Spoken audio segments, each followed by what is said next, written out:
მოგესალმებით, ეს არის გადაცემა სოხუმი თბილისი. დღეს ჩვენ ვისაუბრებთ აფხაზეთში ეთნიკურად სომხური თემის გავლენაზე აფხაზურ პოლიტიკაზე. დღეს ჩვენი სტუმარი გახლავთ გოჩა გორამია, ექსპერტი კონკრეტულად კონფლიქტოლოგიის და მithumetes აფხაზეთის საკითხებში. გოჩა, მოგესალმები. მოგესალმებით, მადლობა მოწვევისთვის. ჯერ მან შევახსენეთ ტრადიციულად ჩვენს მაყურებელს, რომ გადაცემა სოხუმი თბილისი გახლავთ აფხაზეთის საინფორმაციო ანალიტიკური ცენტრის პროექტი და ჩვენი ყურება შეიძლება ყველა პლატფორმაზე, YouTube, Facebook, TikTok. გოჩა, დღეს საუბრობთ საინტერესო თემაზე, ეს არის აფხაზეთში შექმნილი, ისე ვთქვათ, ეთნო პრობლემები, ამ შემთხვევაში პრობლემები ადგილობრივ ეთნიკურ სომეხ მოსახლეობასთან.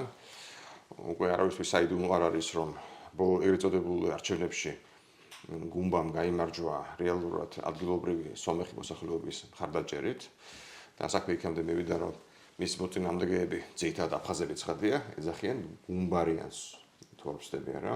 კი.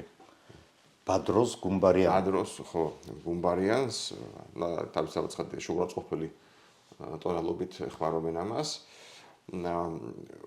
ეხლა ჯერ ისე ვთქვათ, ცოტა ბანალურ და ზოგად შეკითხვას დაგისვა. ამ სიტუაციაში რამდენად არსებობს შანსები, რომ გუმბამ ჩამთავროს ბოლომდე თავისი ვადა. როცა პრინციპში ლეგიტიმაციის პრობლემა უკვე იკვეთება არჩევნებიდან რამდენიმე დღეში. აქ სიმართლე გითხრათ, ესეთი ზებუნებრივი არაფერი არ ხდება, ყველაფერი მიდის ლოგიკური ფინალისკენ, რომელსაც ამ პროცესებს ჯერ კიდევ დაახლოებით 12-14 წლის უკან ჩაედო საფუძველი, როდესაც რუსეთმა კრასნოდარის მხარეში დაიწყო ზამთრის ოლიმპიადისთვის მზადება.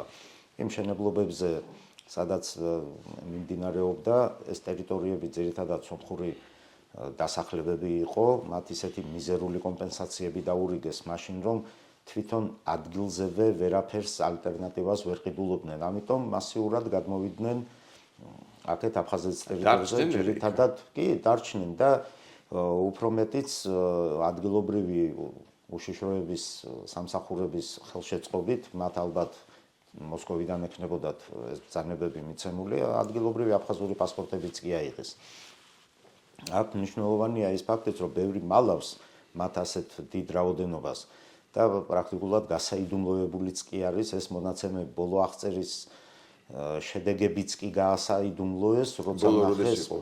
ბოლო უკვე არავის არ ახსოვს, როდის იყო, იმის მერე კიდე უნდა ჩატარებულიყო და არც ჩატარებულა მას შემდეგ, ან თუ ჩატარდა, ფარულად ჩატარდა რაღაცნაირად, სხვა რაღაცა შეფუთვით შეიძლება გაკეთებულიყო, რაღაც სოციალური კვლევით ან რაღაც სხვა პროექტების კუთხით, მაგრამ მაშინაც კი იმ მონაცემებით ეთნიკური სომხები რო დაითვალეს, გამოვიდა დაახლოებით ორჯერ მეტი ეთნიკურ აფხაზებს. ეს საუბარი არის პასპორტიანებზე. ხო, ახლა აღრიცხვას პატარებენ პასპორტიანებზე და ახლა თქვენ წარმოიდგინეთ. ანუ გამოდის ესე იგი, რაც ახლა ამბობ, რომ მოსახლეობის უმეტესობის მხარდაჭერა აქვს გუმბას.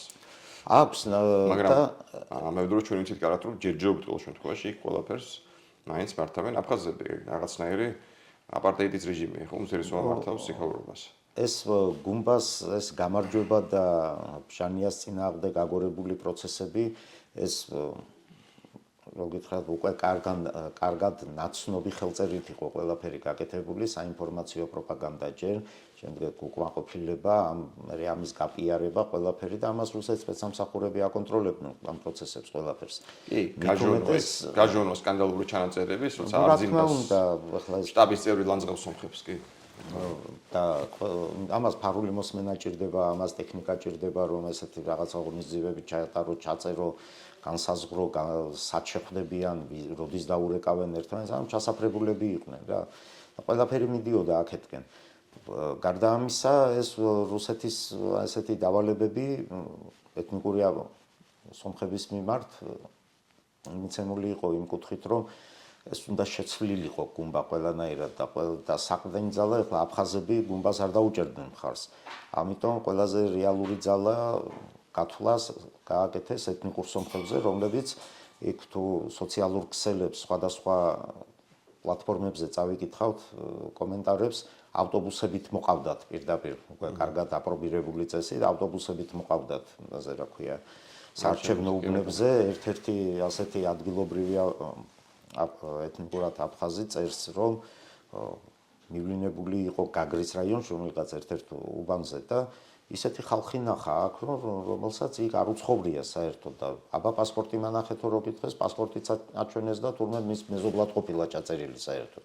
ასეთ შემთხვევებიც იყო და ეს და ეს გასაგებია რომ ტენდენცია არ არის ადგილობრივი ესე ვთქვათ აფხაზური თემის სასარგებლოდ არანაირად.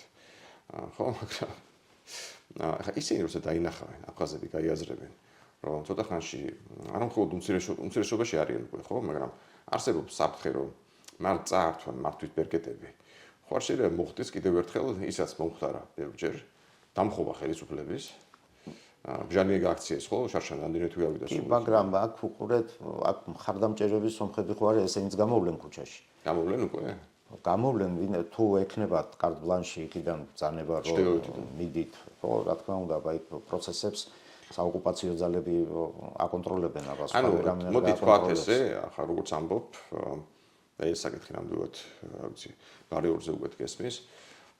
შეიძლება უკვე მოსკოვი იყენებს ადგილობრივ აფხაზური თემის წინააღმდეგ ადგილობრივ სომხურ თემს? რა თქმა უნდა, ეს ხოლო აღნიშნე რომ ეს კარგად აპრობირებული სცენარით მიდის. ადრე ქართველები ვიყავით უმრავლესობა და გამოიყენეს რომ აი თვით გამორკვევა საფუძველზე რაღაც საერთაშორისო სამართლით რაღაც და ჩამოაყალიბეს ესეთი სეპარატისტული ანკლავი აფხაზეთში ეთნიკური აფხაზებისგან, რომლებსაც დაეხმარნენ და გაგვდევნეს იქიდან, ხო? და დღეს ეს ტერიტორიები ოკუპირებულია. იგივე სცენარით მიდის ახლა იქ ყველაფერი. მე შეიძლება ამ თემიდან ცოტა მოშორებულია, მაგრამ ერთ ნიუანსს გავიხსენებ. აი 90-იან წლებში, როდესაც რუსი სამშვიდობოები ენგურზე იდგნენ, იქ ისეთი ფაქტი მოხდა, რომ ერთმა ჯარისკაცმა გადასცა ფოსტით გასაგზავნის გამოაყოლა, რომ ფოსტაში ჩამიგდეო რა, კონვერტი უწერდა თავისიანებს იქეთ რუსეთში. და უკანა მისამართი საკმაოდ საინტერესო ეწერა რა. ესე იგი, რასია, კრასნოდარსკი კრაი, აფხაზია, გორად გალ. ამას შეიყვანეს უკრასნოდარის ოლქში? 90-იან წლებში უკანა მისამართს აი ესე უთითებდნენ. ანუ ეს პირდაპირ დავალებით იყო, ხო, ინსტრუქტაჟით იყო, აბა ჯარისკაცმა რა იცის ახლა ზეპირად რა დაწეროს და ეს პირდაპირ ინსტრუქტაჟით ასე მიდიოდა, უნერგავდნენ რომ ისინი კრასნოდარის მხარეს იცავენ და თავის ტერიტორიას იცავენ და ნუ ჯარისკაცს რა ბრძანებას აძლევდა ის ასრულებს. ამიტომ ეს პროცესები ადრეა დაწყებული და როდესაც აი ეთნიკური სომხების კრასნოდარის მხარიდან აქეთ გადმოსახლება დაიწყო ოლიმპიური მშენებლობის დროს. მაშინ რამოდენიმე სტატია მაქვს დაწერილი და უწინასწარმეტყველი რომ მომდევნო მუხაჯირობა აფხაზებს სომხების ხელით ემუქრება მეთქი. ნუ თად მუხაჯირობა არა, გასახლება არა, ხო?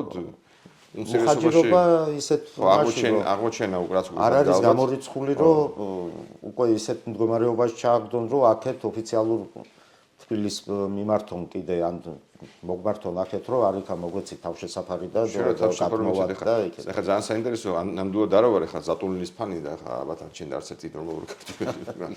ზატულინმა როცა უთხრა შარშან აფხაზებს რომ ელაპარაკებოდა, აი როცა ეს არეულობი იწყებოდა ამ კანონებთან დაკავშირებით, რომელიც რუსებს მისცემს საშუალებას რომ მიწა და უძრავი ქონება შეიძინონ. ეხლა აფხაზების შიში გამოწვეული იყო და არის იმითი რომ უმცირესობაში აღმოჩნდებით რუსები ჩამოსახდებიან და ზატულინმა უთხრა კაცო თქვენზე რა დამოკიდებული გამრავლდითო სულ ხوار შეიძლება ყველა შიში იყო ქართველების შიში იყო რუსების სომხების გამრავლდით ხალხო ვინ დაგეშალოთ ეს უთხრა მართლა ხო და აი მოდი გოჩა რა უშლით ხელს ესე თქვა აი უხეშად რო თქვა გამრავლებაში ეკონომიკური სიდუხჭირე ნარკომანია თუ რა ძირითადად ნარკომანია ნარკომანია იმიტომ რომ აი 90 წლებიდან მოყოლებული მაშინ ბევრი გადმოდიოდა აფხაზეთიდან ხო ვისაც იქ არ დაედგომებოდა რაღაცა და იქ ჰქონდა ურთიერთობები ნათესავები გადმოდიოდნენ მეზობლები, მეგობრები, ამათ ვეძებდით ჩვენ ერთმანეთს, აბა იქ რა ხდება, გებულობდით, აი ესე ცოცხალ ინფორმაციებს გებულობდით. აი მაშინ იყო ესეთი ტენდენცია, რომ ნარკომანია და პროსტიტუცია იმდენად გაახალგაზრდებული იყო, ბევრ ესეთ მესამე ქვეყნის ტერიტორიებსაც პროსტიტუციაც იქ ხო ესე თქვა ძალიან ტრადიციული საზოგადოებაა და იყო. ესეც დაახლოებით 14 წლიდან ნარკომანია უკვე იწყებოდა. ის თაობები რო იზრდებოდა, უკვე პრაქტიკულად განადგურებული იყო. გარდა ამისა, საგზაო შემთხვევები. იგივე ის ნარკოტიკული ნივთიერების ქვეშ ზემოქმედებით რომ მანქანებს დაატარებდნენ, ეს საგზაო შემთხვევებში ძალიან ბევრი იმსხვერპლა. ომის დროს არ დაღუპულა იმდენი ახალგაზრდობა, რაც ომის შემდგომ ნარკომანიითა და საგზაო შემთხვევებით. ამიტომ გენოფონდი პრაქტიკულად გაუნადგურეს რუსეთმა, შესვეს ამ ნარკოტიკულ ნემსზე. საიდან შედის ეს ნარკოტიკები ძირითადად საიდან შედის? იმ ბარჟებიდან, რომლებიც თურქეთიდან და კრასნოდარის მხარედან.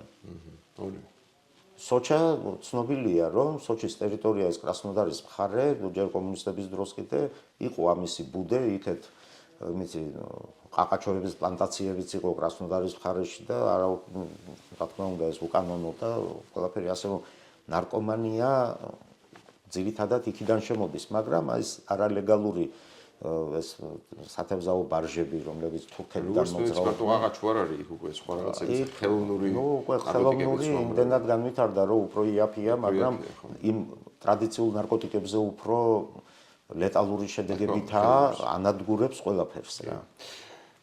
ამიტომ ეს გამრავლება ცოტა არც ისე მარტივია ახლა მაგალითის რა. იასწავლის სკოლა სატურინი, მაგრამ თვითონ თუ გაუკეთეს მართლა ეს ყველაფერი? აი ეს რუსული კანონები რო ახსენეთ, აი ამ პროცესებს, რაც რის წინაშეც ახლა ეს ამ ოკუპირებულ ტერიტორიაზე ეს ეთნიკური აფხაზური საზოგადოება დგას, ამ გუმბას არჩევით, ხო? ეს ყველაფერი იმ კანონებთანაა ზუსტად დაკავშირებული. და არ გამოვრიცხავ, რომ ახლა პატარა ტესტს ჩაატარებენ რუსები, ადგილობრივი არჩევნები მოდის, მართლობის. მან რა შანსია თუ ახლა? აქ თუ მოახერხეს ის და მაქსიმალური ის რაც გათვლა აქვს, მაქსიმალური რაოდენობით ეთნიკური სომხებს კონტროლი დააწესებიეს რაიონებზე, მაგალითად გაგრის რაიონი ნაწილობრივ გუდაუთაშიც არის 1-2 სომხური ძლიერი კანდიდატები თვითონ. ახლა პრეზიდენტი გადაარჩევიეს და პრეზიდენტი აფხაზია, ხო, მაინც. ვინმეს აფხაზებიაცემიეს ხმა. გუმბარიანი ტყუილა კი არ დაუძახეს იმათ, ანუ სომხების არჩეულია რა ძირითადად. არა, გასაგებია, მაგრამ აფხაზი არა აფხაზ ჯერჯერობით დიდხანს ვერ არჩენება პრეზიდენტად. და თვითონ ახლა იმდენად აქტიური არის პოლიტიკურად ადგილობრივი სომხური მოსახლეობა, რომ ყავდეთ კანდიდატებით ეცი გავიდნენ მასობრივად. მოძებნიან და დანიშნავენ რა პრობლემაა რუსული სპეცსამსახურები. უკვე უნდა იყოს შერჩეული ეს ხალხი, ხო რაღაც არჩევანი. გააჟღერებენ, არ არის პრობლემა, ეთქვიან აი ეს იქნება და მიცემენ ამას ხმას. და წარმოვიდგინეთ ახლა გაგრის რაიონი, იქ 1-2 სოფელი ეს გუდაუთაში კი ეთნიკური აფხაზი იქნება, იმას არ შეეხებიან, მაგრამ იქ თუ 2-3 ადამიანი აიჩეს, ერთ სომეხი თუ შეაპარეს, ეთნიკურად სომეხი, აქეთ ზემოეშერა და ეს მიმართულება, აქეთ სოხუმის რაიონი, აქ უმეტესად ეთნიკური სომხები ცხოვრობენ, გულირიფშის რაიონი პრაქტიკულად სომხური დასახლებაა დღეს. სოხუმი? სოხუმი ძალიან ისეთია რა, მრავალეროვანია ასე ვთქვათ. იქ პრაქტიკულად ყველა ვისაც სოფელში მუშაობა ეზარება რა და ყველა აქაა თავმოყრილი ახლა სოფელში. ამიტომ თლად ისე ხელწამოსაკრავად არ უნდა უყურებდეთ ამ პროცესებს და თუ აქ ეს ტესტი კარგად ჩაატარეს რუსეთის სპეცსამსახურებმა, მაშინ უკვე შესაძლებელია და არ გამოვრიცხავ, რომ საკითხი დადგეს ვადამდელ ეგრეთ წოდებულ საპარლამენტო არჩევნებზეც კი. ვინაიდან ის კანონები, რომლებიც უნდა გაატარონ, ეს პარლამენტი რუსეთს არ აწყობს. და უფრო ამისთვის ვის გამოიყენებენ ამისთვის, ანუ ეს თქვა სიტუაცია ორი უნდა ისეთივე დღეში ჩავდონ. ნუ ახლა პროვოკატორების და ასე ვთქვათ, ჩანერგილი აგენტების გამოყენება და მათი манипуლირება ემოციური თუმეტეს აფხაზები ემოციური ხალხია და მათი ამ ემოციებზე წამოგება არც ისე ძნელია. თუმეტეს გარკვეულ ეს კლანური ცხოვრების წესიდან გამომდინარე, რომელიც დღემდე შემორჩენილია მაგათში, იქ შეიძლება სისხლის აღების რაღაცა კიდე იქ ვიღაცა მოკლან შემთხვევით და იქ მერე წავიდეს სისხლის აღება რაღაც ერთი ამბავი. არც ესაა გამორიცხული. ანუ რუსეთს ასეთ შემთხვევებისთვის სპეცსამსახურებს ერთი არა, არამედ რამოდენიმე სცენარი აქვს დაწერილი წინასწარ და იმის მიხედვით მერე ლავირებენ ამით. ასე რომ ასეთ ამ მიმართულებით განვითარებას ნამდვილად არ გამოგვიწყობ. ალბათ ასე იქნება თუ ეხლა ადგილობრივ არჩევნებზე ამ ეთნიკურ სომხებთან მიმართებაში მათმა ეს ტესტი გაიარეს და საბოლოო ჯამში მივიღებთ იმას, რომ მოხდება ის, რაც მოხდა 90-იან წლებში, უბრალოდ აქ უკვე აქტორები იქნებიან არა ქართველები, არამედ აფხაზები და სომხები. ნუ პრინციპში ხა ჩვენ რა ვიცი მოყოლებული 12 წლიდან, 13 წლიდან გვაქვს ესეთი პოლიტიკა, რომ ველაპარაკოთ იქ ჩვენ აფხაზებს და დებს. მაგრამ ხა თუ ისე ხდება მარტო აფხაზის მემიდები არ ცხოვრობენ, სომეხის მემიდები ცხოვრობენ. ანუ რადიკალურ გადახედვას საჭიროებს მაშინ ხო ჩვენი ეს მიდგომა, პარადიგმა იცვლება, ესე გამოდის. და ახლა ჩვენ ქართული მხარე ყოველთვის ვეუბნებოდით იმას, რომ თქვენ სომხებმა რო დაგეხმარეს მაშინ ავაცახსენებელი ბაგრამიანის ბატალიონზე მაქვს საუბარი ჩვენს წინააღმდეგ ბრძოლაში. იგივე ეგ სომხები მოგიღებენ მერე ბოლოს. ახლა ნუაბრალეთ ამ სომხებს გასულ სინჩული ყველა ადამიანი დასახდებოდა აფხაზეთში საშუალები ეცემოდა ხო? აქ სომხები დასახდნენ იქ ცხოვრობენ და ახლა ისინი თუ ემრავლდებიან და სომხების პრობლემაა რა. სომხების პრობლემა იქიდან გამომდინარე დადგა ახლა. არა, რა სომეხის პრობლემაა თუ აფხაზი ვერ მრავლდება ხო მაგას ვამბობ. აქ გამრავლებაზე არ არის ამჟამად საუბარი, აქ არის ურთიერთობების манипуლირებაზე. პროვოკაციების წამოგებაზე. ამაზეა საუბარი, თორე ახლა ვინ როგორ მრავლდება მაფათი. ხო, ახლა ჩვენი საქმე არაა, მაგრამ ახლა. ამის შეფასება და გაანალიზება. ხო, იმას ვიზახი ახლა სომხების დაბრალება ეს ჩასახდა იქ, ჩასახდა რა ქნას ახლა იმან, ხო? იყო ისეთი მომენტი კიდე ამ ჩასახლებასთან დაკავშირებით, რა იმ 90-იან წლებში აი რუსეთის მას რა ქვია, აქ ხო იყო თბილისში რუსეთის ამიერკავკასიის შტაბი. სამხედრო. აი მათი ხელშეწყობით და შემდგომ უშუალო მონაწილეობით იმ მშვიდობის მყოფილების, ეგრეთ წოდებული მშვიდობის მყოფილების, ყარაბაღიდან მოყავდათ ეთნიკური სომხები და გადაყავდათ აფხაზეთში და იქ ასახლებდნენ კიდე. აუ უკვე მაშინ? მაშინაც კი. ასე რომ იქ ხელოვნურად გაზარდეს ეს. ანუ დაახლოებით როდის დაიწყო ეს პროცესი, ესე თქვა, რუსების ხელით? აი ჩვენ რო გამოყარეს იმის მერე 30-იანებშივე ამისი გამოდის. კი, ყარაბაღიდან მიყავდათ ასახლებდნენ აფხაზეთის ტერიტორიაზე. თუ ეს სცენარი მოხდა ახლა, რასაც ამბობ, რომ არ მიეტანინებენ ბოლომდე, დააყენებენ პროფესორი, დააყენებენ დღის წესრიგში ვადამდელი არჩევნების საკითხს. წელს უნდა ველოდოთ? არა. ამას მომზადება ჭირდება, ისე არ არის. წავა შესაბამისი საინფორმაციო კამპანია, პროპაგანდა წავა პატარ-პატარა პროვოკაციული ქმედებები კიდე. ჯერ ალბათ იქნება ასეთი პატარა სიტყვიერი შელაპარაკებები, რომელიც შეიძლება ჩხუბში გადაიზარდოს. მერე თუ ნახავენ, რომ ამას ასე ვთქვათ, აღმავალი ტენდენცია აქვს და შეიძლება უფრო გამწვავება, მაშინ უკვე შეიძლება ამ ჩხუბში ვიღაცა ან დანა გაუყარონ, ან მოკლან ჩაუსაფრდნენ ვიღაცას. ამ პროვოკაციის მომზადება კიდე ალბათ შედარებით იოლია, გაცილებით უფრო მნიშვნელოვანი და რთული იქნება ალბათ. შემზადება ესე თქვა თუ მართლა რუსეთი ახლა აპირებს როგორც ამბობ, რომ აფხაზები შეავიწრო სომხების ხელით. საჭირო არის ისე თქვა მუშაობა იმისთვის, რომ სომხური თემი უფრო გააქტიურდეს პოლიტიკურად, კიდევ უფრო მეტად, ხო? ეს უფრო სერიოზული სამუშაოა. იქეთკენ მიდის მე ეს ყველაფერი ზუსტად იმასაა ეს ეს დაიტესტება შეიძლება როგორც ამბობ ამ არჩევნებში, რომელიც აი ახლა არჩევნებში დაიტესტება და თუ ვერ გაქაჩეს, მაშინ შეიძლება ის გადაიტანონ ვადამდელი საპარლამენტო არჩევნების საკითხის დაყენება და დაიწყონ შესაბამისი ანალიზის გაკეთება, რატომ ვერ მოხერხდა ამ ადგილობრივ თვით არჩევნებში და შესაბამისი დასკვნებიდან გამომდინარე უკვე თავიანთ სამოქმედო გეგმა გადაწერონ, გადაახალისონ და მიყვნენ თავიანთ იმას.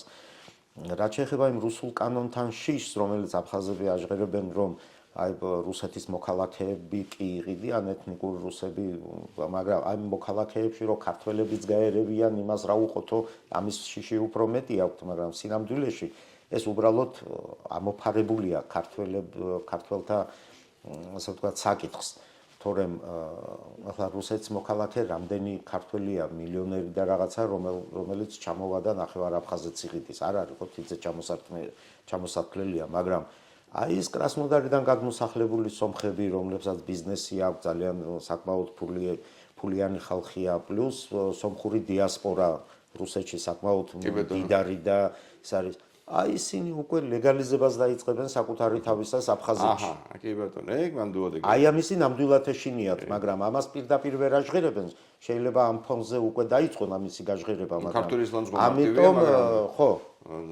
გაცილებით რთულია რუსის და ასევე სომეხის ლანძღვა ჯერჯერობით. ბატონო, მე ამ ტენდენციას უფრო ვხედავ ამ შიში, ამ ტენდენციას უფრო ვხედავ ვიდრე ქართველების შიში. თორემ კი ვხედავთ გალის რაიონში ქართველები ისედაც ცხოვრობენ, საკმაოდ კომპაქტური ჩასახლებები არიან, არჩევნებში ღებულობენ მონაწილეობას, ადგილობრივ საქმიანობაშიც მას იზამენ, მაგრამ ისინი საფრთხეს არ წარმოადგენენ მათთვის და აი ეს ეთნიკური სომხები, რომლებიც ლეგალიზებას დაიწყებენ და ისედაც ასეთ სიმრავლეში ისინი ნამდვილად საფრთხეს წარმოადგენენ.